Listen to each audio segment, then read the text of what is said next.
Hey, welcome to my channel, where we dig into what life was like in the ancient world. When discussing ancient civilizations, the topic of Atlantis has mesmerized people for centuries. Many of these people have spent their entire lives searching for it, where they didn't need to. Yes, it was real, and the Bible actually shows us what and where it actually was. That is, if you know where to look. Sure, it sank beneath the ocean thousands of years ago, but it did rise again shortly after that. Let's start with Plato's description as a jumping off point, because that's where most people's knowledge of Atlantis comes from, and sadly, that's usually where their knowledge ends, unless their mind's been warped by some derivative of Edgar Case's work. It's not related at all, though. The entire account of Atlantis comes from two accounts written around 360 BC by Plato, who was detailing the account that his great-grandfather had told him, and doing it all from memory, so a lot of the details may be off or falsely remembered. Some say these writings were entirely fiction or just morality tales, but it is written in a style that suggests it was meant to be a historical document. Besides this, it's stated that Solon even said that it was true, as is recorded. His actual words were, "Then listen, Socrates, to a tale which, though strange, is certainly true, and having been attested by Solon, who was the wisest of the 7 sages. He is a relative and a dear friend of my great-grandfather, Andropides, as he himself says in many passages of his poems. And he told the story to Critias, my grandfather, who remembered and repeated it to us." So let's look at the setting first. The account claims that 300 years before Plato, so we're at 660 BC, an Athenian statesman named Solon was speaking to an Egyptian priest, who told him the story originally. Fun fact, this priest told Solon that the Greeks, "There is not an old man among you." And this obviously points back to the pre-flood lifespans enjoyed by humans. Go ahead and post in the comments right now if you know what the longest human life ever was and how long he lived. As an Egyptian priest, this man would have had access to all kinds of records and the ability to read and write, and could take place in diplomatic meetings, such as meeting with a Greek person. So all this checks out so far.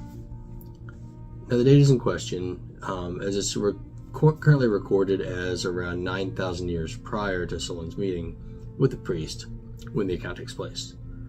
But there is a strong likelihood that this was a misunderstanding when the date was translated from the ancient Egyptian to Greek. To be fair, the ancient Egyptian characters for hundreds do look very similar to their counterparts for thousands, so I can see how this is an easy mistake to make.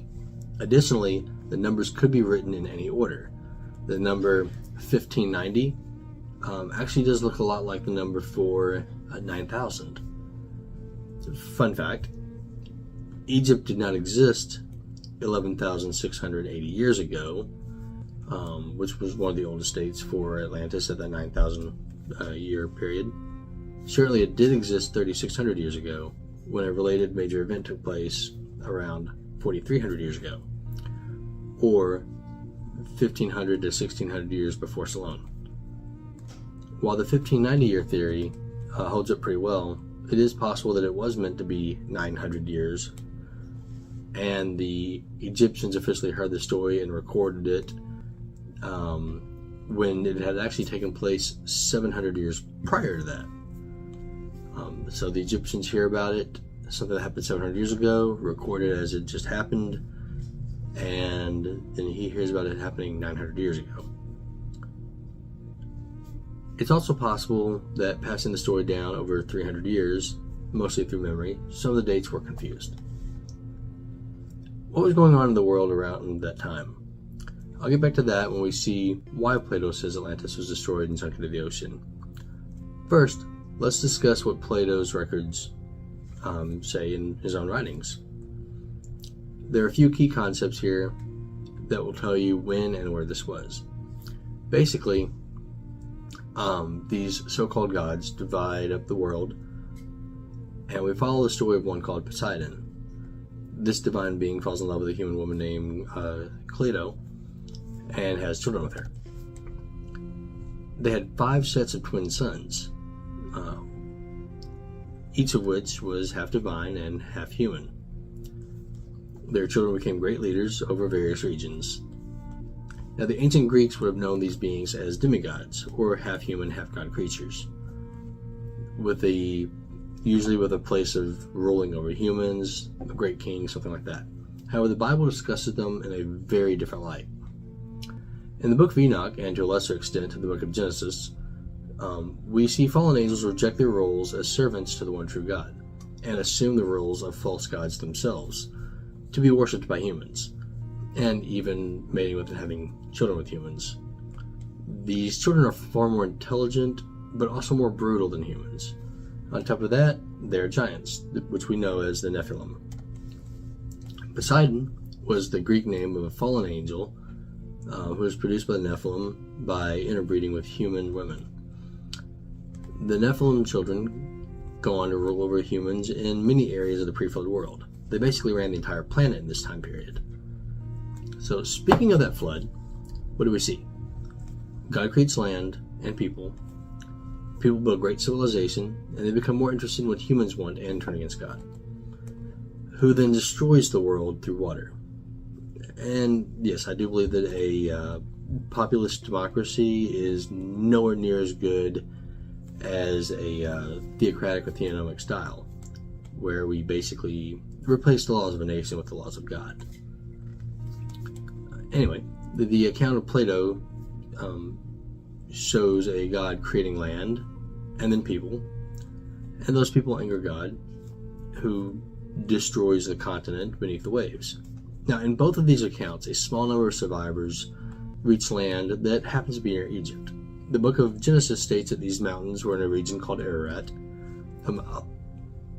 A lot of people mistakenly believe the mountain was called Mount Ararat. That is not the case. That is a mistranslation. Ararat was a region that had mountains in it, and the ark landed somewhere in that region, which is now called Turkey. And and Plato's account shows that they land near Egypt. Of course, Turkey is near that, so that checks out. Same story.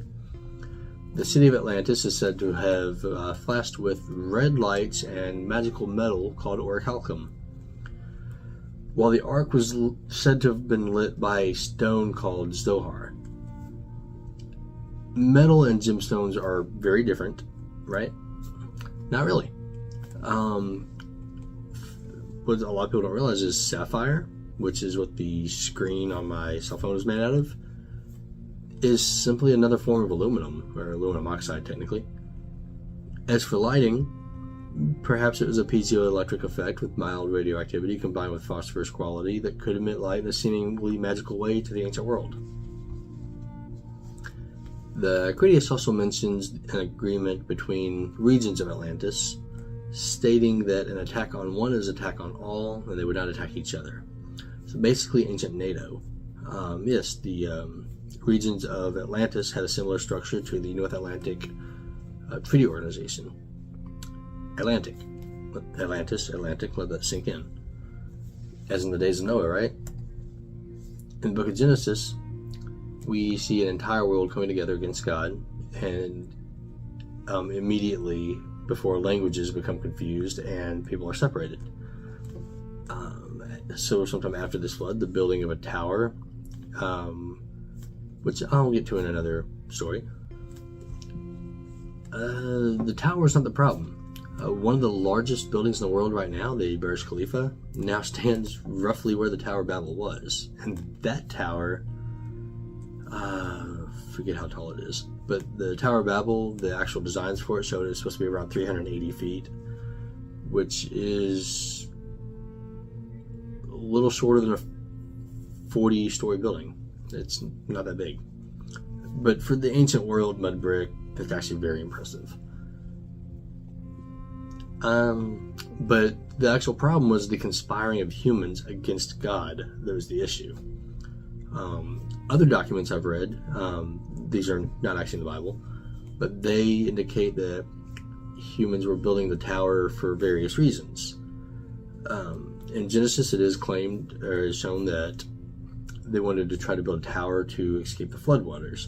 But keep in mind, the global flood was taller than the highest mountain, and this tower was 380 feet. I don't know how deep the oceans are specifically, or how tall the tallest mountains are specifically, but I am assuming they are much taller than 380 feet. So Plato then recounts how there were many kinds of plants growing all over the world. That was that was a given. There were plants everywhere.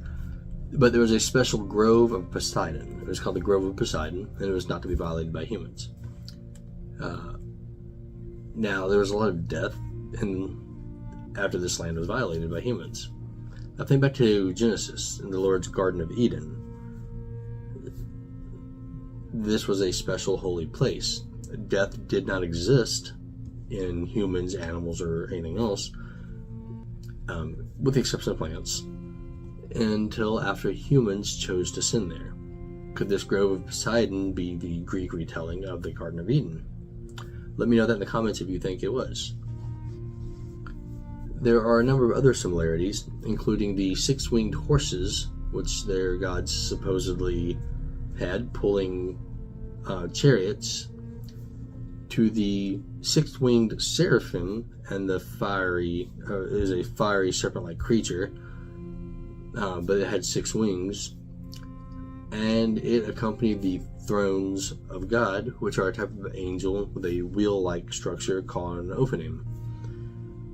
These creatures could simply be either mistranslated or misinterpreted or analogized into the Greek language as the 6-winged horses pulling a chariot. Kind of the same concept, really. So if these fallen angels were the false gods worshipped in the pre-flood world, why all the Greek names? Well, it's simple. For the same reason that we call the settlers of the 13 colonies of America Americans. They were actually British. They were not American. They were British. It was a British colony. We are projecting Americanness on the British settlers, the way the world of thousands of years ago was shown to be very Greek in a story told by a Greek man. You'll actually see this in modern religions, actually. Within Islam, it is taught that Moses was a Muslim. And a Jewish person would say he was Jewish. And he kind of predated all that, really. So neither one of those titles really applies. So, yeah. The truth is, in a pre-Hebraic culture that was surrounded by a hybrid culture of Nephilim ruling over humans, carrying out the rule and will of fallen angels on earth, that sounds terrible. If it helps, you can think of this pre-Hebraic culture surrounded by the more technologically advanced culture as like the Amish of today. They are a small group of people that loves God and stays apart from the rest of the world. Now, one thing that could be brought up is that level of technology. What level of technology did the Atlanteans or pre-flood people have? Well, technology is actually driven by population density. So let's say you have a small village, you need to grow crops. After a while, you need a larger field to supply the cities. Then you need wheels to carry that food. And as time goes on, you'll eventually need horse-drawn carriages. And then eventually you will upgrade to some kind of steam power or other powered vehicle. And eventually you need satellites, GPS, roads, communications networks, all kinds of stuff. And it all has to do with what the population density is. If you notice, more sparsely populated countries have much lower level of technology, and much more densely packed cities and packed countries have much higher levels of technology. It's one is related to the other. So if you go through the Bible and look at how long they lived and how many children they had and what these generations were, you'll actually come up to, at the time of the flood, a population density on Earth of roughly the same as the 1980s. And consider that in the 1980s, humans had already put satellites into space, gone to the moon, developed nuclear weapons. Nuclear weapons are actually shown in various other texts throughout the world. There's evidence that one was detonated over 4,500 years ago in India. And there are a number of references to large flying metal objects using light-based weapons in various cultures, like a modern airplane with laser-powered weaponry. But anyway, back to Atlantis specifically.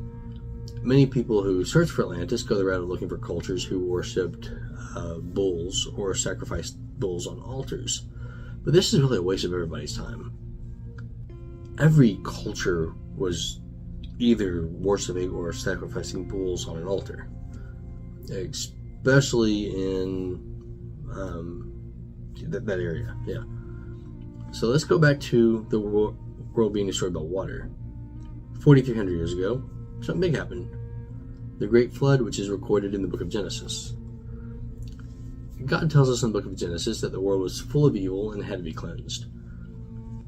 The book of Enoch actually shows us that the world was full of half human, half divine creatures, which are mentioned in Genesis and other books of the Bible.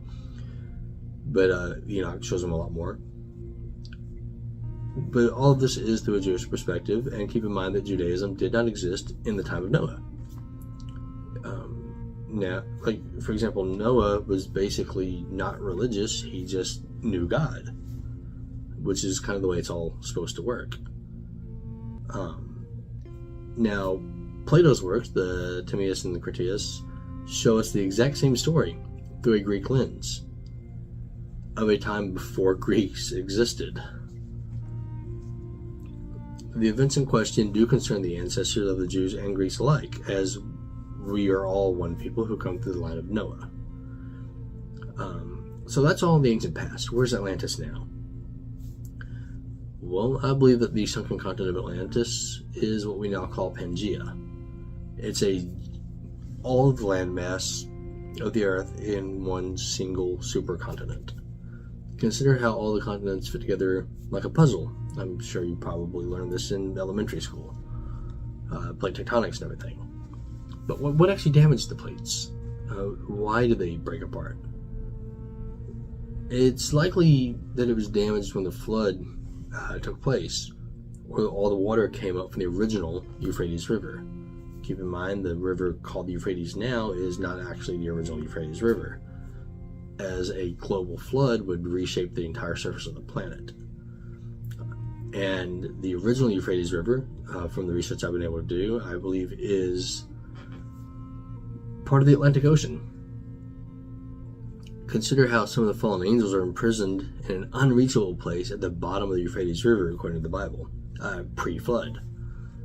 This unreachable place at the bottom of the Euphrates River, the original Euphrates River, as time goes on, that river grew quite a bit, as I'll get to in a moment. This unreachable place is what we now call the Puerto Rico Trench, which is in the Atlantic Ocean. I believe that the Atlantic Ocean is actually the largest river on the now resurfaced continent of what was called Atlantis and is now Pangaea. But now it's actually split into multiple continents, and that river has gone into an ocean. So in a way, I'm actually recording this video from Atlantis. And that's where you're also listening to it, no matter where you're at, assuming you're on Earth. If you're on the space station, that's cool. Let me know in the comments where you all are at. So with that settled, we have to see that God may have used the flood to wipe out all life on Earth, including the Nephilim, who were stronger, smarter, larger than humans. God wiped them out and prevented any more of them from being created. And then they appear after the flood. How is this? So there's an ancient Mesopotamian text that actually might hold some answers. In the flood story of the Epic of Gilgamesh, which is one of the most famous and well preserved parts of that epic. The Epic of Gilgamesh is an ancient Mesopotamian poem considered one of the earliest works of literature, dating back to the 18th century BC, nearly as far back as the flood mentioned in Genesis. So in the story, the protagonist is a man named Gilgamesh, the legendary king of Uruk, who embarks on a quest for immortality after the death of his friend Enkidu. Gilgamesh seeks out the council of, and forgive me, I cannot pronounce his name, Napishim, who had been granted immortality by the gods. This man, whose name I cannot pronounce very well, it's Utnapishtim. So he tells Gilgamesh the tale of a great flood. The gods decided to send to wipe out humanity. The gods decided to come down due to humanity's noise and disobedience. The god Enki, who was fond of humanity, secretly warned the sky about the impending flood and instructed him to build a boat, or an ark, to save himself, his family, and his friends, and a bunch of animals. So he follows the instructions and loads the boat with his family, skilled craftsmen, and various animals. He actually had to go out and get these animals, though. As the floodwaters rise, the boat floats for 6 days and nights until the storm subsides. Afterwards, he sends out birds to search for dry land. Eventually, he comes to rest on Mount Nasir. When the gods finally realized that humans had survived, they were angry, but ultimately grant that guy and his wife immortality. Gilgamesh is disappointed to learn that immortality is not meant for humans, but he does gain a lot of wisdom from the experience and returns to Uruk, where he reigns as a wise and just king. So the flood story in the Epic of Gilgamesh bears a lot of similarities to the biblical account of Noah's Ark in the book of Genesis, right? Yeah. But that's because both stories share themes of divine punishment and survival, combined with a great flood wiping out all life on Earth. There's a problem, though. A lot of the details are wrong. The names of the people, the name of their god, the places where these ships land, which kinds of animals were taken aboard, how many people survived, and there's a lot of other details that are just completely different. These are different stories. Let that sink in for a moment. These are different stories of the same thing happening. But what are their two sides of the same story?